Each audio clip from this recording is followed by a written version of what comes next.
Welcome back to MSP TV. We're in the evening show of the second day on the meeting of states parties of the Treaty on the Prohibition of Nuclear Weapons. And we're joined by two Australians in Austria. So let's not try to make too many puns or mix it up.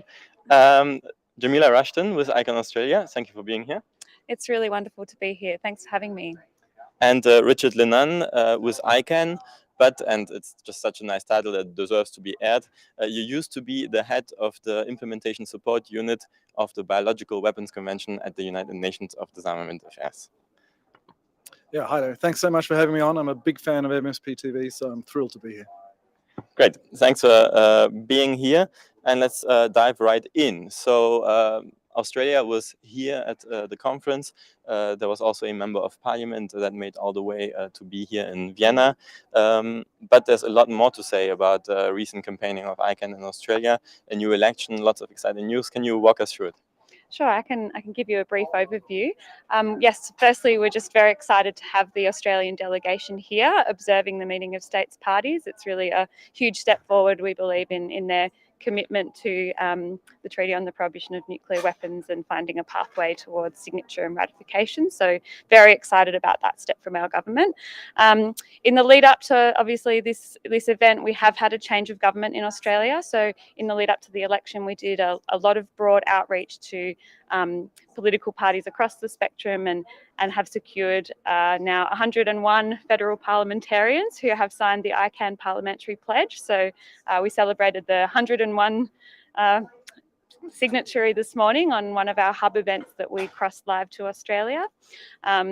We have had many hub events across the last week of the MSP. So that's the ones where you're live between Australia and Vienna, so a hybrid conference spanning two continents, basically. Yes, we've tried this hybrid model where we've been connecting with people on the ground in Australia in-person venues in 4 locations. So it's been very exciting to have the participation of people at home engaging with the MSP. And those events have been hosted by a broad range of civil society groups who obviously we are deeply connected with in our kind of partners with ICANN. So the Red Cross, the Women's International League for Peace and Freedom, Medical Association for Prevention of War, and many others. So, and these events have been really essential in bringing people into the conference here. And we were delighted that our parliamentary representative, Susan Templeman MP, joined our hub this morning. So that was also a positive note to start the day on.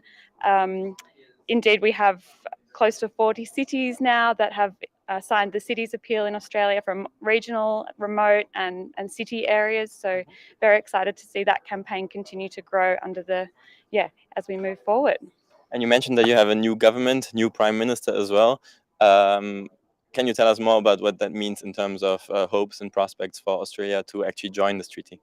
Absolutely. Well, the Labor Party in Australia has made a commitment to sign and ratify this treaty in their policy platform, which was first committed to in 2018 at their national conference and recommitted to again in 2021. So we feel like this is very positive, and Anthony Albanese, our new Prime Minister, has been a long-term champion of the ban, and we don't expect his position to change on that. So fingers crossed, sounds very exciting indeed. Congratulations to both of you on these super positive developments in Australia, and really hope that they can stay the course on that. But let's broaden the conversation a little bit beyond Australia, because Australia, of course, being in an alliance with a nuclear armed state, is in a particular situation when it comes to the treaty prohibiting nuclear weapons. And there's plenty other countries in the world that we refer to nuclear dependent or allied with nuclear armed states. Some of them were here as observers today and made a number of statements. And you've been following it. Can you tell us more about how that went down? Yes, well, of course, we're very pleased that some of the states and nuclear alliances have come to participate in the meeting of states parties. That's really good news. We've had Germany, we've had Norway, we've had Netherlands. We've also had Sweden, which is not yet a member of NATO, but as I'm sure you know, is trying to join. We also had Switzerland, which is let's say neutral state, but is not yet joining the treaty, so is still an observer. So they all spoke, and I think really it was very positive on the whole, especially Germany and Switzerland. Germany made some very constructive and helpful comments. Of course, they said, we depend on nuclear weapons for our security. It's part of NATO policy, so we can't join the TPNW. But then they went on to say that they're very happy to work with TPNW states parties. They used the phrase that treaty supporters and treaty skeptics can work shoulder to shoulder in addressing some of nuclear threats and moving forward on nuclear disarmament. So I think that's a tremendously positive development, and I think Germany's really shown the way then for other such countries and alliances to be more positive. Switzerland also, both Switzerland and Germany made some also very good comments dispelling some of the myths about the treaty, which I think was very helpful because, of course, we try to dispel the myths as well, but often they don't believe us. But coming from countries in NATO, from countries they trust, is very good. For example, to hear Germany saying that the TPNW is compatible with the NPT, that there's no problem there. And Switzerland also made some very helpful points along those lines, that there's no issue with this. The two treaties fit together very well. Unfortunately, on the downside, there was still some what we might call more old-fashioned, unhelpful and rather hostile comments from some of the other observers. Sweden in particular, very much stuck in the old way. Norway and Netherlands also, they are mostly conciliatory, but they did have some what we'd say less helpful rhetoric and less enthusiastic about cooperating with the TPNW, more caution. But I'm hoping that after they've heard what Germany and Switzerland had to say, next time they come to a TPNW meeting or next time they interact with TPNW states parties, or perhaps at the NPT review conference, for example, that they'll take a line much more like Germany's. And indeed, with Sweden's statement, also difficult not to see how, for all the noises around a feminist foreign policy, they did not comment or engage with the gender aspects of the TPNW. So a missed opportunity there, perhaps. But as you say, I think with the positive example, maybe we're gonna hear it's going to be a reversal of trend and much more positive engagement with the TPNW. So I think this was the olive branch that we promised our viewers in the run-up to this show, coming directly from the wildfire former inflammatory officer. That's, I think, very apt. Thanks for that. Very positive and encouraging developments there from the second conference day here at the MSP. And right now, as we speak inside in the plenary hall, there's a session on victim assistance and environmental remediation that has also been addressed by Hinamura Cross, whom we've heard from on the first conference day on Monday, actually, here live on MSP TV. And we also recorded a clip on these topics that we're going to show now. Let's have a look. We're joined by Professor Matthew Bolton, political scientist from Pace University, New York, and Elisha Sanders Zachary. She is policy and research coordinator for ICANN. And we have a side event organized by ICANN here on the very important topics of victim assistance and environmental remediation of nuclear weapons use and testing.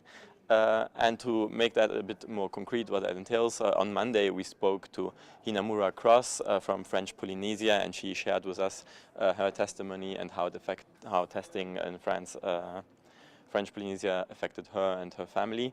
But of course, at ICANN we try to gather as many as possible of these stories, and so therefore you have developed a map. Tell us more about it. Absolutely. I mean, this is a really key focus, of course, of ICANN, is sharing more information about the humanitarian impacts of nuclear weapons and why these horrific weapons need to be eliminated. So we recently launched an interactive map website that features the stories of survivors of nuclear weapons use and testing from around the world, as well as some posts about some of what we know about the humanitarian impacts of nuclear weapons use and testing around the world, and what survivors have been doing to advocate for justice in their communities. So we hope that this will be an educational resource for diplomats, for the public, of course for survivors. It's been really a great honor to get to work with many survivors in communities around the world to put together this resource over the past year, and I'm really glad to now be able to share it with everyone here. Yeah, and let me say it looks very good, very usable, slick map. It's really impressive work. So circling back to the conference and to the Treaty on the Prohibition of Nuclear Weapons, can you tell us more about what the treaty entails in terms of victim assistance, environmental remediation? Yes, traditional nuclear weapons diplomacy has really focused more on the states that have nuclear weapons and controlling their own behavior, or not sufficiently. But this treaty shifts the conversation by placing the focus on those people, those communities, those states, those individuals who have been affected by nuclear weapons use and testing.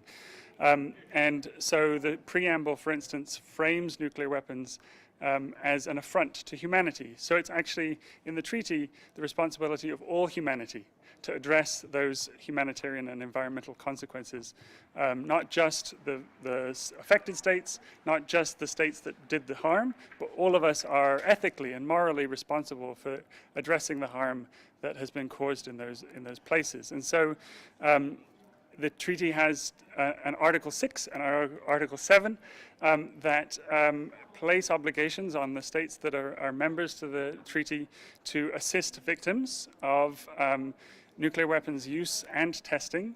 And as the map shows, there were more than 2,000 nuclear detonations during the period of nuclear weapons testing around the world in several states, including states party to this treaty, Kiribati and Kazakhstan. Algeria is also a signatory to the treaty. There are also states that have populations who were affected by nuclear testing, including Fiji and New Zealand. And so that Article 6 places obligations to help those communities, to remediate contaminated environments.